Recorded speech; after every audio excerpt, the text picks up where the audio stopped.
ওচৰ চুবুৰীয়াই বহু কথা কৈছে বুলি কৈছে যে ৰমেন বৰুৱা জীয়াৰীয়ে খুব অশ্লীল গালি গালাজ কৰে তেনেকুৱা এইবিলাক কোৱা নাই মই এইবিলাক নাজানো এইবিলাক মই ক'বলৈ নাযাওঁ এইবিলাক ঘৰুৱা কথা ওচৰ চুবুৰীয়াই যদি কিবা কৈছে মই এইবিলাক নাজানো কিন্তু আপুনি কালি খুব অন্তৰ দুখত কৈছিল যে মই মুখ খুলিম আৰু দীপেন বৰাই খোলাটো প্ৰয়োজন যিহেতু চিৰকেও এনেই ক'ব পাৰোঁ মই এনেই কৈ দিব পাৰোঁ তেনেকৈ মুখ খুলিম বুলি মুখ খুলিব মই বেছিকৈ নাজানো ঘৰুৱা কথা মই ইমান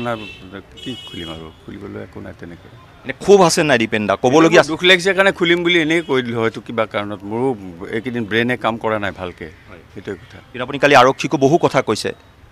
কেনেকুৱা কথা ঘৰৰ যিবিলাক ধৰক ৰমেন দা পাৰিবাৰিক অশান্তিত আছিল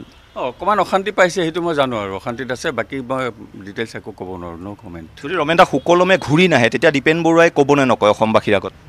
তেতিয়া মই নাজানো মই যিখিনি জানো মই ক'ব পাৰোঁ হয়তো ঘৰুৱা কথা পটকৈ ক'বলৈ দিগদাৰটো কিছুমান কথা মানে ক'বলৈ ৰাইজৰ আগত বা হেৰিত ক'ব দিগদাৰ হয় গতিকে মই এতিয়া একো নকওঁ তেনেকৈ মানে সেয়াই আৰু আৰক্ষী এতিয়া কাক বিচাৰিছে আহি সেই ৰমেন দাৰ ছোৱালী বিচাৰিছিলে ছোৱালীটো নাই আজি হেৰি তাই ৰাতি হেৰি লৈ গৈছে চব মানুহবিলাক আহি থাকে নহয় কালি ৰাতি 11টা 12টালৈকে মানুহ আহি আছে এই তাৰপিছত চব যেতিয়া গ'লগৈ তেতিয়া ভনী মানে ব্ৰজেন্দাৰ ছোৱালীজনী আহিছিলে ব্ৰজেন্দাৰ ছোৱালীটো তাই থাকে জাপৰিগোগত এই তাই ঘৰলৈ লৈ গৈছে মানে তাই কৈছে আজি ইয়াত নাথাকোঁ তোমাৰ লগত যাম তাই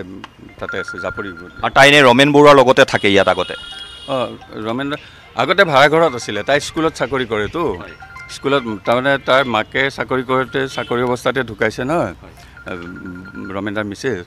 গতিকে সেই চাকৰিটো তাই পাইছে পাই পেলাই তাই এই কাহিলীপাৰা প্ৰাইমাৰী স্কুল এখনত তাতে ভাড়া কৰি আছিলে এটা ঘৰত তাৰপৰা কিয় আহিল কি কথা নাজানো আজি কেইমাহমান আগতে আহিলে গোটেই বস্তু বাহানি লৈ পেলাই মই এইবিলাক নুসুধোঁ আৰু বেছি কথা নাপাতোতো তেনেকৈ আৰু সেইটো কথা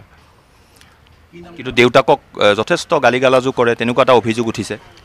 তেনেকুৱা ৰাতি কেতিয়াবা মোৰ ৰুমটো কাষত কাৰণে মই কেতিয়াবা শুনা পাওঁ বাকী কথাবোৰ কি কৈছে কি নকৈছে সেইবিলাক শুনা নাপাওঁ চিঞৰ বাখৰবিলাক শুনা পাওঁ বাছ ৰমেন দাক নুসুধেনে যে দাদাটোক কিয় এনেকৈ বকিছে বা কিয় তাই ৰমেন দাৰ লগত মই বেছি কথা নাপাতো কিয় ৰমেন দাই অল্পভাষী একদম দৰকাৰ নহ'লে কথাই নাপাতে ৰমেন দাই ক'ৰবালৈ গ'লে বিচাৰক হিচাপে মাতে ক'ৰবালৈ মাতে ক'তো কাকো কৈ নাযায় কিন্তু মই কৈ যাওঁ ক'ৰবালৈ গ'লে মই আজি লাষ্ট 20 তাৰিখেও মই প্ৰগ্ৰেম কৰিছোঁ নলবাৰীত তাত মই ৰমেন দাক কৈ গৈছোঁ ৰমেন দা মোৰ দেৰি হ'ব মোৰ 3টা 4টা পৰা যাব পাৰে দৰ্জাবিলাক বন্ধ নকৰিবি দেই মই নলবাৰীলৈ যাম মোৰ প্ৰগ্ৰেম আছে তেনেকৈ মই কৈ যাওঁ কিন্তু ৰমেন দাৰ নেচাৰটো একেবাৰে বেলেগ সি ঘৰৰ আমাৰ 9জন ভাই ককাৰ ভিতৰত একেবাৰে অল্পভাষী মানুহ চবেই জানে মানে কথা খুব কম কয় দৰকাৰ নহ'লে কথাই নকয় তেনেকুৱা ধৰণৰ মই কিবা এটা ক'লে মূৰটো খালি দুপিয়াব হয় আমাক কোনোবাই কিবা এটা হয় নেকি এইবুলি সোধোঁ কিন্তু ৰমেন দাই তেনেকুৱা নকয় মানে খবৰ নহয় তাৰ নেচাৰ তেনেকুৱা সৰু মানে জীয়েকে গালি পাৰি থাকিলেও দেউতাকে একো নকয় সেইটো কয় সেইটো সিটো চিঞৰ বাখৰ কৰা মানুহ নহয় নহয় মই ক'লোঁ নহয় ৰমেন দাই অল্পভাষী কথা নকয় এতিয়া কিবা কয় যদিও সেইখিনি মই শুনা নাপাওঁ একো আপুনি কেতিয়াবা ভতিজাক কৈছেনে যে দেউতাক কিয় এনেকৈ কথাবোৰ কোৱা বেছি কথা নাপাতো চিধা কথা আপোনাৰ নাম ধৰিও চিঞৰি থাকে কেতিয়াবা চিঞৰে নাজানো আৰু সেইবিলাক কি আৰু এজন চিৰসীয় শিল্পী হিচাপে দীপেন আপোনাৰ দুখ লাগেনে কেতিয়াবা ইমান এখন ঐতিহ্যমণ্ডিত ঘৰত তেনেকুৱা পৰিৱেশৰ সন্মুখীন হৈ থাকে এনেই দুখ লাগিব কাৰ দুখ নালাগিব এনেকুৱা হ'লে সেইটোৱে কথা এতিয়া ৰমেন দাই মই দুজনে আছোঁ ভাই ককাই ইও তেনেকৈ হৈ গ'ল নিৰুদ্দেশ এই ঘৰটোক লৈ বহু বাতৰি ওলাইছিল যে বিল্ডাৰক দিব লাগে আপুনিও বহুবাৰ কৈছে যে কিন্তু আপুনি থকালৈকে নহ'ব বিল্ডাৰক দিব লাগে বুলি কেতিয়াও কোৱা নাই মই অপ'জ কৰিছোঁ মই চহী কৰা নাই মই কনচেণ্ট দিয়া নাই কাৰণে বন্ধ হৈ গ'ল বস্তুটো মই সেইটোক লৈ চিঞৰ বাখৰ কৰেনে মই কৈছোঁ যে মই ঘৰটো আমি থকালৈকে ঘৰটো থাকিব যিহেতু আমাৰ দেউতাই বনাইছিলে ঘৰটো গতিকে ইয়াৰ পিছত আমি ঢুকোৱাৰ পিছত ৰমেন দাৰ মই দুজন আছোঁ ভাই ককাই আমি ঢুকাৰ পিছত তহঁতে তাজমহল বনাওঁ চিজমহল বনাই থাকিবি চাবও নাহোঁ কোনেও বনোৱাজনে চাব অহা নাই গতিকে সেইটোত মই বাধা তেনেকৈ দিয়া নাই মই খালি কনচেণ্টটো মোৰ দিয়া নাই এজন বিখ্যাত পিতৃ এজন বিখ্যাত খুৰাকক যদি এনেকৈ অকথ্য গালি গালাজ কৰে সেইটো এটা সাংঘাতিক বেয়া বাৰ্তা নহয়নে দীপেন দা কোন খুৰাকক আপোনাৰ দৰে খুৰাৰ নাম লৈ পেলাই তেনেকৈ ডাইৰেক্ট সাহস নকৰে গালি পাৰিব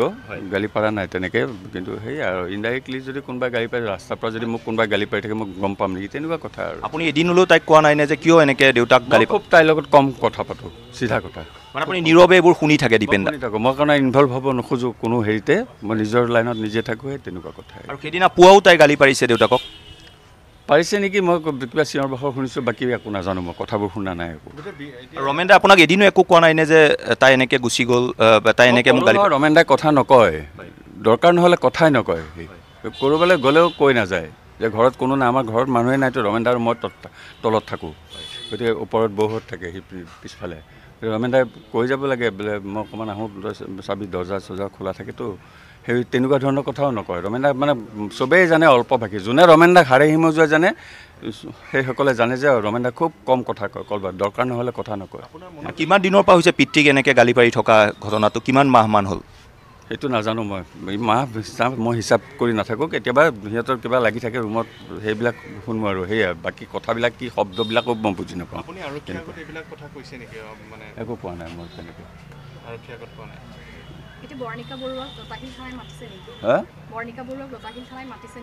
মই একো নাজানো সেইবিলাক দেই, একো গম পোৱা নাই। পুলিচে কাক বিচাৰি আহিছিলে? এতিয়া সেই তাইকে বিচাৰি আহিছিলে বৰ্ণিকা। তাই নাইতো ইয়াতে, এই আৰু এজনী ভতিজাৰ ছোৱালী বজেন্দাৰ ছোৱালীজনী থাকে জাপৰিগুৰত,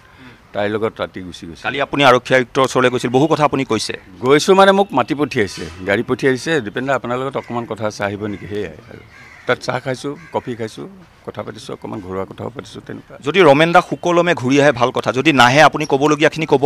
মই ক'বলগীয়া মোৰ তেনেকুৱা বিশেষ নাই, সময়ত দেখা যাক কি কি হয় কি নহয়, তাৰপিছত অঁ এতিয়া কিন্তু মইতো ছুইচাইড কৰাটো মই ভাবিব নোৱাৰোঁ। ৰমেন দাৰ নিচিনা মানুহ ছুইচাইড বোধ কৰা নাই মোৰ মতে।